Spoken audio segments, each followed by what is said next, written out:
What's up, guys?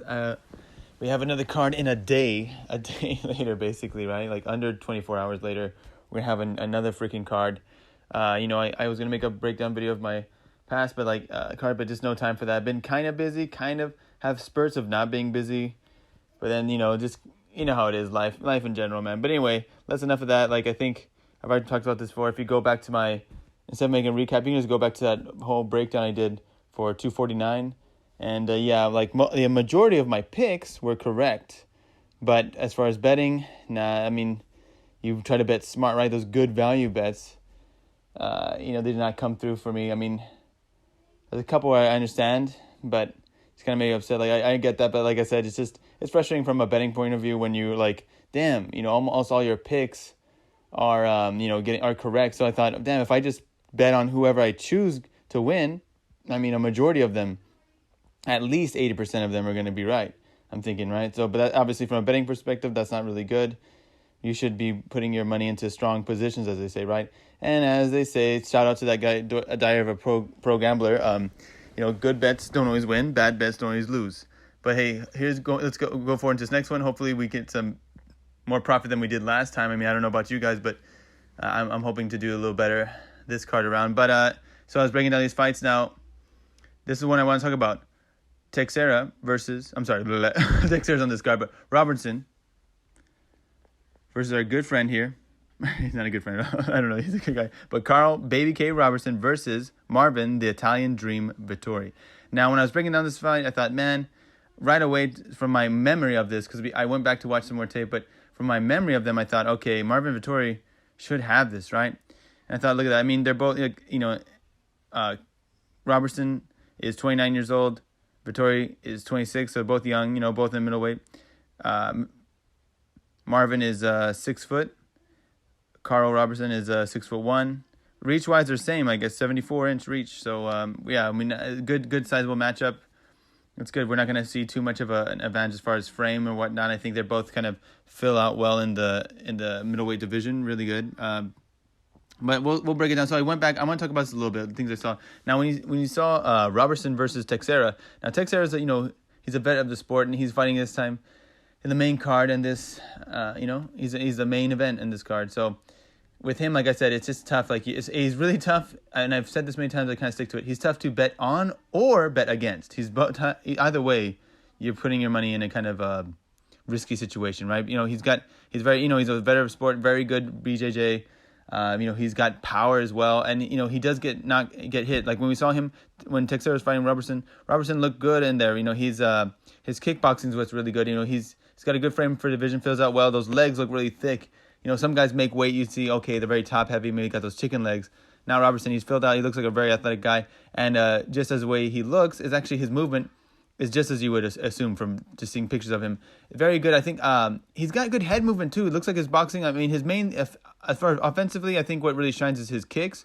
But he's got some good, some hands too. He's got some speed. Especially in the first round, he have good power and good speed with those kicks. Like a left kick to the body, really nice. His head movement is really good. He swivels out of the way. It looks really, and so he's really promising. But if you saw, he hits Teixeira, but Teixeira wears it. He does get dropped, but Teixeira gets back.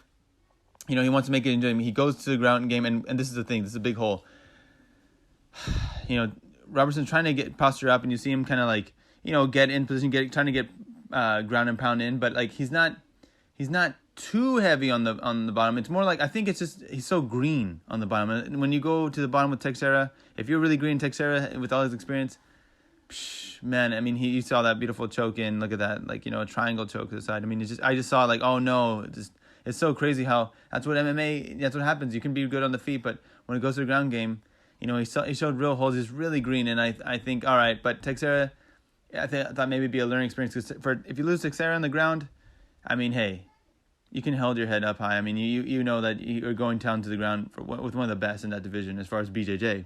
And he's a vet. You don't want to give him an option to submit you. He will take it. So I thought, all right. So I'm obviously seeing very big holes in his ground game. In the striking, I thought, good power, good speed. But I'm, like I said, there's some holes in there. It's not. There's something that's he did really well as far as, like I said, head movement's really really good. The speed and the power of the kicks coming out, but we have some questions like, can he really continue with this output? He's someone that maybe he could be grounded out to a decision, or if he goes to the ground, get a submission loss, right? So you see Karl Roberson versus Jack Marshman. They're both 28 at this time. Marshman's 6 foot, and he's got 73-inch reach. 73-inch reach. So, like I said, 1 inch in both height and reach. He's just 1 inch disadvantage. 1 inch disadvantage compared to Roberson. So, I mean, obviously not too big of a matchup. The match is really good though. Like I said, Jack Marshman, you know what he wants to do. He's really tough. He has a good chin. He's really gritty. He likes to make it a really messy fight. He's got that dog in him, as they say, right? But primarily he's a boxer. If you look he'll throw some leg kicks every once in a while, but you see where he's throwing kicks. No offense, but it's not exactly very high level. You can tell he just wants to box you up. That's his plan. He wants to go in there, box you. He's tough. He wants to make it gritty. He's got really good hands. Obviously, with being a former boxer, he's got all that boxing experience. And it shows. He really, he's really good with the hands. I mean, he'll land on a combo. When Roberson, I think, like I said, Roberson was making a kickboxing match though. When you just have pure boxing going against a kickboxer, the kickboxer just has more tools. Obviously, right? You have the kicks added in. He's used to kind of setting things up. So, but that when you see Roberson come in, maybe he'll land 1-2. His head movement in this was really good though. Going against boxing, I mean, he's like, okay, I see. He knew Marsha, and let's be honest, Marshman.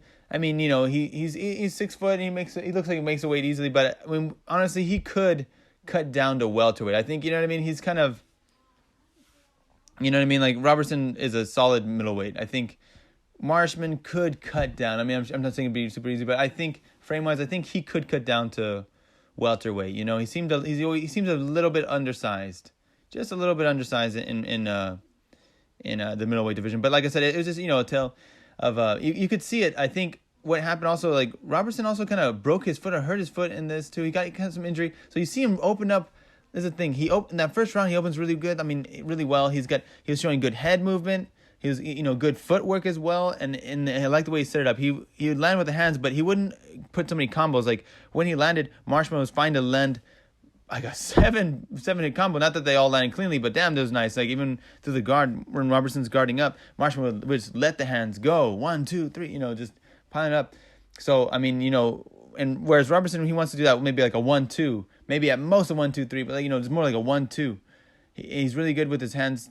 I think. I mean, like I said, the main thing which stands out to me is kicking, his kickboxing, the way he kind of mixes it up. But I think as it went on, I think you could see. And this might be because of an injury, but Marshman was not the same. He was a little bit, his footwork kind of declined a little bit as the rounds went on, right?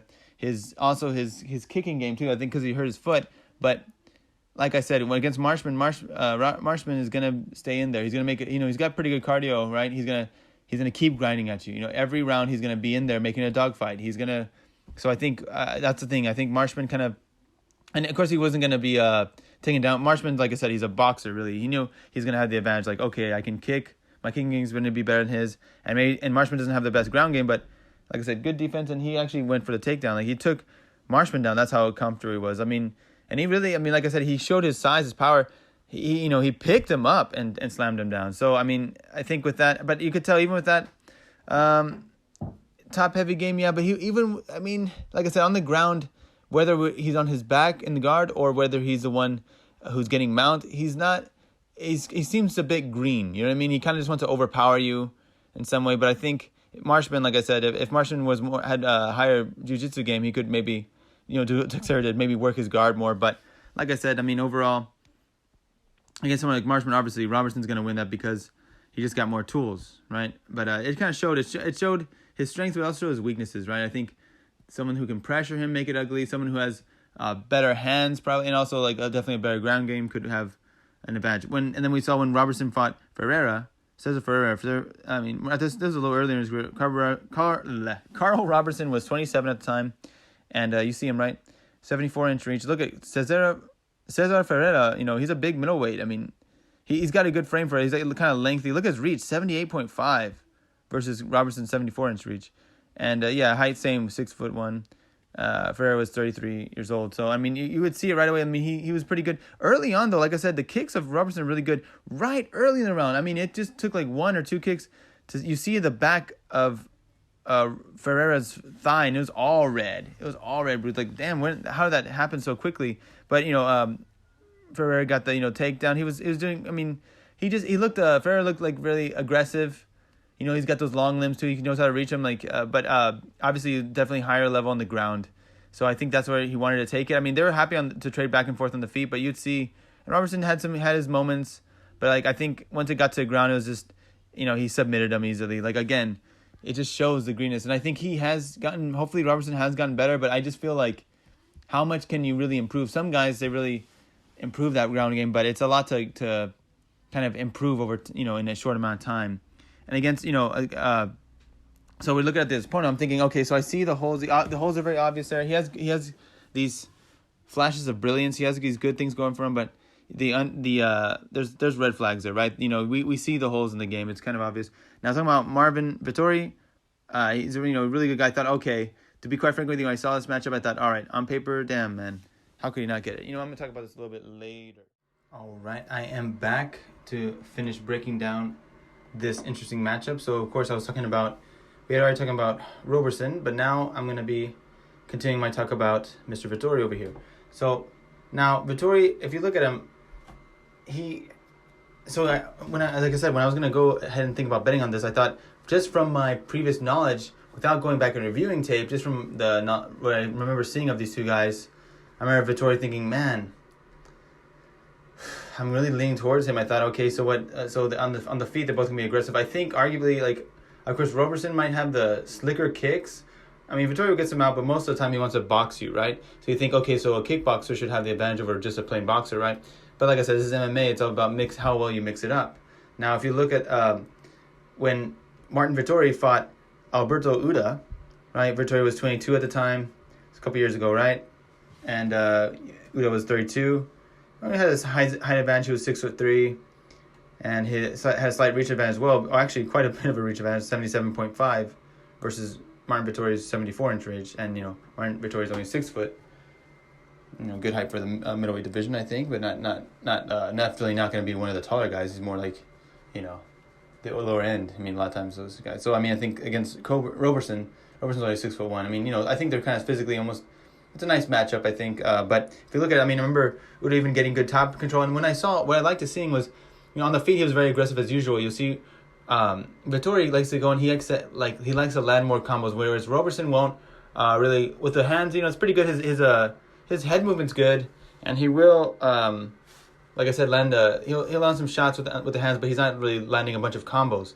Whereas Marvin Vettori, if you give him a chance to land, he's going to land in bunches, man. He's gonna keep a combo going. He's very aggressive, push forward, and when he got top control too, he was trying to go for ground and pound constantly. He got Vettori gone, so I think his top game was pretty good. He tried to move up, tried to push up so he could actually land ground and pound instead of just hugging the guy. And he actually ended up getting a submission against Uda. It was a really good fight. Nice, Uda is very tough, stayed in there, but I mean, and Vettori even got cut in the fight, but. Like I said, I think the constant pressure and the work on the ground really showed me, man, this guy's... So he's aggressive on the ground, he's aggressive on the feet. I like that. Already kind of going from... and then a more recent fight, when he was 26, which is, how he is now. It's a recent fight. He fought against Andrew Sanchez, a really good back-and-forth fight, man. Andrew Sanchez, similar, 6'1", so just like Roberson is. And Andrew Sanchez has the same reach as him, 74-inch reach, just as Marvin Vettori, right? So it was really good back and forth, man. I think Sanchez was nice. He had his moments. He would land some flaming back fists. He had a couple actually during the fight, and he also I think he tried to mix it up. He had a little switch kick. He would try to mix it up, but I think Marvin Vettori's pressure is what got to him. You would see him kind of outland him. Vettori would kind of and you could see that back and forth. Sanchez was staying in there. Sanchez eats some shots, man. He's so tough. He's got a good chin, really tough. Back and forth. And if you look even just in the first round, I mean, the start of every round in this fight, all 3 rounds, it was just, bar and burn. It was back and forth. And you saw Vettori was landing 29 out of 62 strikes. At least this is in the first 3 minutes, 4 minutes of the fight. I think and I think we had just 51 seconds, about a minute left on the clock for the first round, and Vettori was already landing 29 out of 62 strikes. Sanchez only landed 4 out of 29. So I mean, he had output, but I mean, it was just obviously it's much more strikes the output of Vettori was much more, and the landing percentage was more, for sure. Like I said, Sanchez just kind of, I think the pressure from Vettori just kind of really gave a lot of trouble to Sanchez. I think Sanchez was, like I said, he would land something kind of nice and clean, but he wouldn't really be able to land combos. And I feel like that's kind of what Roberson, I kind of feel like, man, Roberson's maybe going to do that too. I think he'll maybe land something flash, maybe something really fast, maybe powerful, but I don't think he's going to get his combos off. I mean, look at that in round. It was crazy. Like, for Vettori, in rounds 1, 31 strikes. Round 2, 26 strikes. And then round 3, 25 strikes. Whereas Sanchez, round 1, only 7 strikes total. Right? Then round 2, 20. And then round 3, 16. So, so Vettori, especially in the first round. And some people might said maybe Vettori would slow down. I don't think so. It's cardio, but it kind of held up. I don't know why. This is an issue. Like, I remember Diary of a Pro Gambler, too. I mean, you got to trust that guy. He's pretty good. But like I said, he's saying he was favoring Vettori, but then he saw the big holes in his game. He doesn't want to bet it at all. But I thought, man, against Roberson, I think the slowing down, yeah, Roberson slows down, has a tendency to slow down. I think, like I said, you'll see the output maybe slow down, but he's in the fight. He's still aggressive. He's still pushing forward, though. He's picking shots. Like, I think he's not just completely gassing. I think Roberson was more of a decline. It might have been when he hurt his foot, but I think there's much more of a decline. Whereas Vettori, obviously, I mean, compared to the first round, he opens up super strong, super, very aggressive. He can get you out of there. If you don't mind your P's and Q's, like I'd like to say, he will get you out of there in that first round. But if you're a really tough guy, you can, you hang with the punches, you come with a good game plan, or perhaps you have great conditioning, whatever. If he doesn't get you out of the first round, he will slow down in output, but he's still aggressive. He doesn't just make it one shot at a time. He'll still try to go combos. He still tries to pressure you. And, they're really mad. Like, Sanchez was really upset about it. I don't know what happened. I remember after the fight, they were, like, kind of arguing with each other. But, Vettori was very respectful, it looked like. He just kind of said, hey, no, you're a great guy. He just kept trying to calm it down, it felt like. Calm down, just trying to squash any beef they had. But, yeah, I mean, you can't really argue about... Sanchez can't really have an argument about winning that fight. I mean, it was just... Look, Vettori was landing a lot more, right? Had more output, more every round. He won every round, for goodness sake. So then you see Marvin Vettori go against Cesar Ferreira, and this is a good... Cesar Ferreira was 34. This is when Marvin Vettori was 25, so like about a year ago, right? Cesar Ferreira is 6'1". Marvin Vettori is, only 6 foot, right? And the reach advantage, man, Cesar Ferreira has 78.5-inch reach, whereas Marvin Vettori only has 74. So, I mean, you had a slight height advantage, but a big reach advantage. And yeah, I mean, like, Ferreira, is very... I mean, you could tell the frame of this guy. I mean, pretty big middleweight, long limbs. And, I think they it was really good back and forth. Like, he was going for low kicks. I mean, but Vettori, I think, like I said, it's another... You see it, the pressure. And he gets him against the cage, too. I mean, you'd see also Vettori kind of reverse. Like, when he tries to get pushed against the cage, he's able to reverse it. So I'm saying, I think we have to say the general grappling and wrestling ability. I mean, he doesn't show a lot of offensive wrestling, but the general grappling and the takedown defense seems to be much higher level than Roberson. So, I mean, that's why my pick, I mean, I just can't, look, I'm going for Vettori. I mean, I thought, some people I've heard them say, okay, well, you can't really bet Vettori in this. I'm not sure, but look, my pick, I mean, there's no way I can go against Vettori in this. Roberson, that's cool. I mean, I'm going for underdog. Part of me is I kind of almost rooting for him just because I like underdogs, and, Roberson has had these flashes of brilliance. He looks, really good, but I feel like Vettori gets this done. I don't know. I mean, I just feel confident.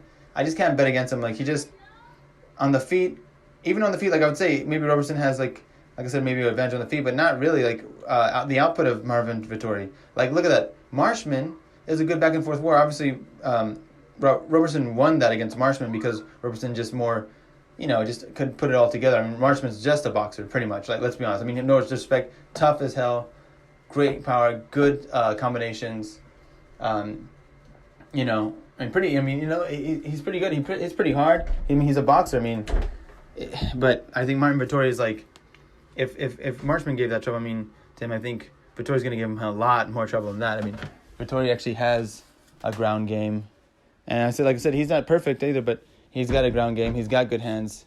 He's strong. I mean, I think it's, he will, and the pressures are going to be sorry. I think he's going to add the pressure really well. So, look, guys, I mean, I'm sorry, but I think Vettori, look at the odds of that. I mean, look at the odds, what they are. I mean, but I would say don't bet a lot. I mean, in these times, like I said, you can't bet too much because We don't know how guys are going to show up.